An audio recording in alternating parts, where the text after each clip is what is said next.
Review. Hi, this is Rocky Weir from the upcoming show, the Canadian Comic Geek, and I like to thank Just Push Play for letting me do this, and here at the wonderful store known as the Comic Book Shop.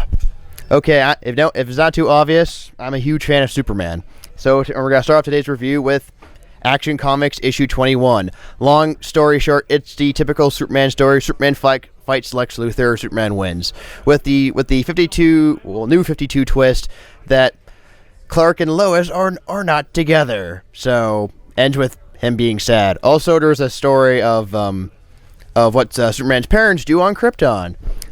Basically, it's not as good as a standalone issue. You have to buy the last two issues just to get the full story, which I highly recommend.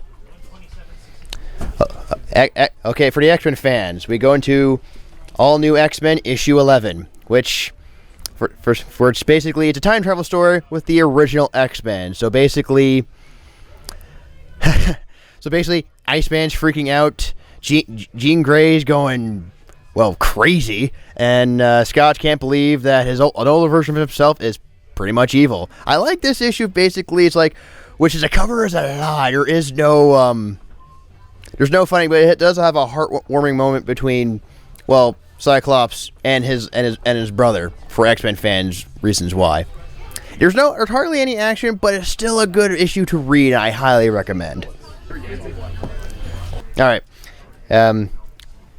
For Astro City fans, good news. Astro City issue 1. I can only get the B cover because, the A cover went off way faster than hotcakes. But I still like the cover. It's done by Alex Ross, and introduces new characters like the Broken Man and American Chibi.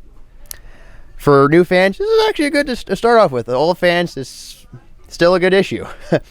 Especially with this giant alien acting like a character from Venture Brothers, who just shouts a lot.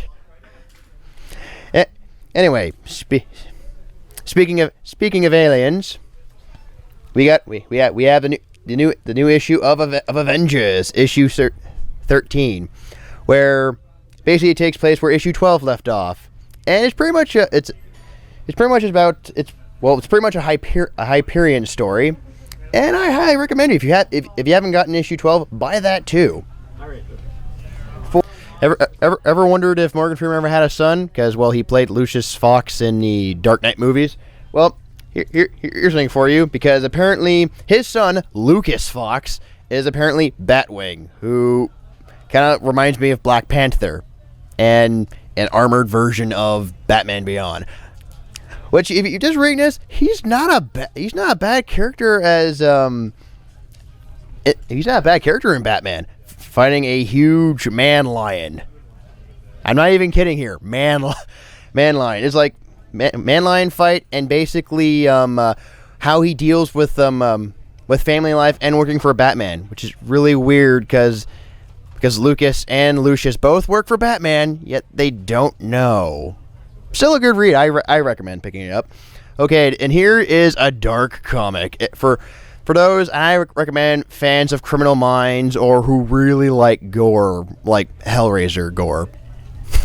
Because this is issue 7 of Bedlam, which is basically like a story about the worst criminal in a city pretty much named Asylum, who basically been brainwashed and been rehabilitated to good. It's a good read for crime stories, for how insane the characters are. Although, quick warning, if you do pick up this particular issue, there is warning for the squeamish. Basically, the main character, Fillmore Press, aka Matter Red, plays with severed heads like hand puppets. But if you do read this and like it, I also recommend buying a graphic novel of the first 6 issues, because the crime stories are that good, of seeing basically if Moriarty became Sherlock and basically helping solving crimes. And here's something for Batman fans. If you did pick up Detective Comics issue 0, here's a continuation of that. which is basically it's a Batman one shot, but it's like it's a very quick 5-minute read. Although the other story in this, I would recommend just reading because it's basically about Kirk Langstrom, aka Man Bat. Basically trying to figure out like, does he have any control when he turns to Man Bat? Because he's finding like people dying at the one spot he hangs, pun intended, as Man Bat. Still, I recommend reading. Well, just the Man Bat story. And this is an issue. You can pick this up. You can read this singly or read every issue of this series. Although it's ending in a few months, so it saddens me. Dial H. We're basically normal looking guy finds a dial that basically turns him into the most silliest of heroes. Example, Boy Chimney, and the one that makes me laugh every time I say it, Cock-a-Hoop. Although this is not about Nelson Gent or any colors. This is mainly focused on one of the characters of this group called the Dial Bunch, Open Window Man. Which I know he's the most silliest but awesome hero I have ever heard. Although I recommend reading this because it is a tip-off to the Batman origin stories. Because because I'm pretty sure it's basically he sees a graffiti chalk version of Bruce Wayne, which I actually find adorable. Also, Origins on Open Window Man, which is the most silly. I recommend picking this issue because, for one, Open Window Man, but also, if you are interested, read the whole thing, all the issues of Dial H, because I recommend. This is a really good series. Speaking of another good series, Earth 2, which got me intrigued of the character called Captain Steel. Although you don't see much of him or the new Batman, which actually this particular issue kind of picks up where the annual left off, which I also kind of recommend reading, even though the cover is kind of a lie. But anyway, read this if you want it, if you are intrigued. It kind of gets you wondering who the characters are, but other than that, it's pretty much story build up. So yeah. Oh, and people who gotten a little sick and tired of Wrath of the First Lantern, good news, it's over. And after 2 weeks, we get the new issue of Green Lantern, issue 21, with a new writer and artist. It's actually not that bad. It's not that bad. Although I have to say, Caro does a bit of a 180 a little bit with Hal Jordan, and also Hal literally becomes the leader of the Green Lanterns. Well, apparently once Sinestro killed off all the Guardians, that's what you get. Although I like how they're wondering their Green Lanterns are going weird, but my only setback is that they introduce new characters, these kids, these new rookie Green Lantern children. They look like for aliens, they look like 12 to 13-year-olds. Although it's kind of a letdown because the opening part of the story, their chances are they're not gonna make it as Green Lanterns. Still, I recommend this solely on the fact there is a Larfleeze fight with green and orange Lantern powers duking it out. I recommend picking up just for that fight alone. And now an issue of one series I also like, along with other one of the more successful DC new 52 DC titles, The Phantom Stranger. I recommend reading this because, it's basically Phantom Stranger. He teams up and portrays the people he teams up with. Also that DC technically says, yes, we have a god and he's a dog. Yeah, I know, a bit weird, but read up on that. It is very interesting to read. Also, this particular issue, he literally goes to hell. Literally hell to save the people he loved from an arch foe he literally created himself, called the Sin Eater, which I think actually makes wonderful for this cover of the guy. That's very delicious sin.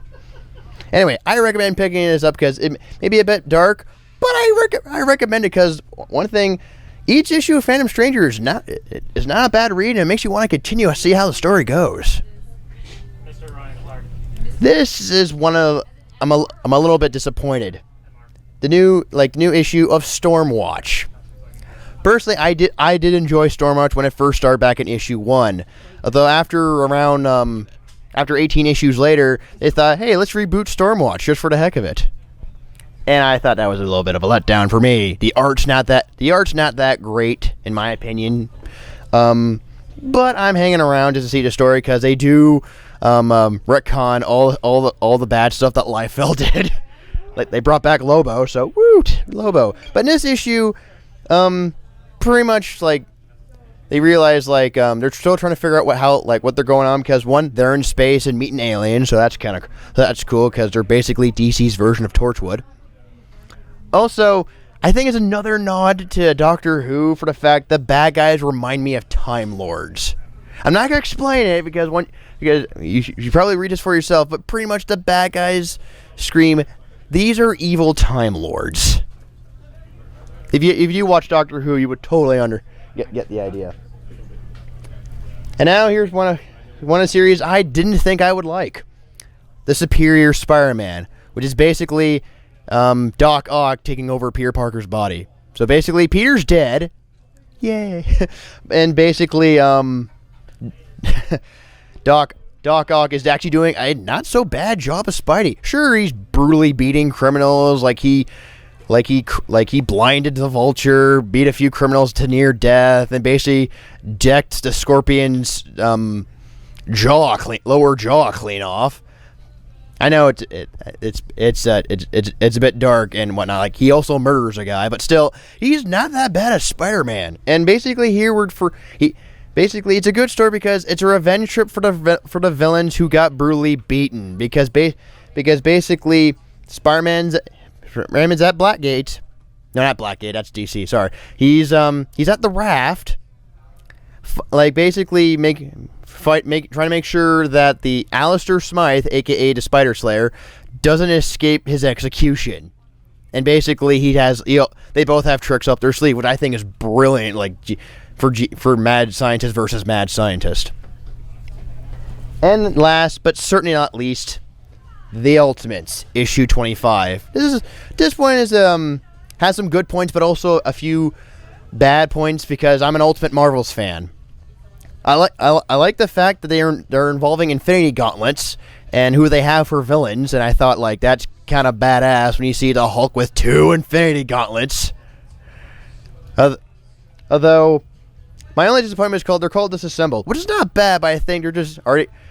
One thing that some fans complained about Ultimate Marvel, reusing ideas that made them famous. Although I do recommend buying this because this is like a part 1, and you do see the Ultimates trying to make sure like how the Infinity Stones came from, and also that villains that they fought, mostly just good guys who turned bad guys, which it's not that bad, have basically formed together, got the Infinity Gauntlets, and say we're gonna reboot the universe. Which personally I think that's what DC already does on a decade basis. Oh, I'm kidding. Although there's a few like hiccups here and there, but other than that, it's not bad. It wasn't a bad read. Although a female king is a bit surprising. That's all I have to say. Other than that, most of the comics this week I highly recommend reading. Other than that, thanks for watching the Canadian Comic Geek on Just Push Play.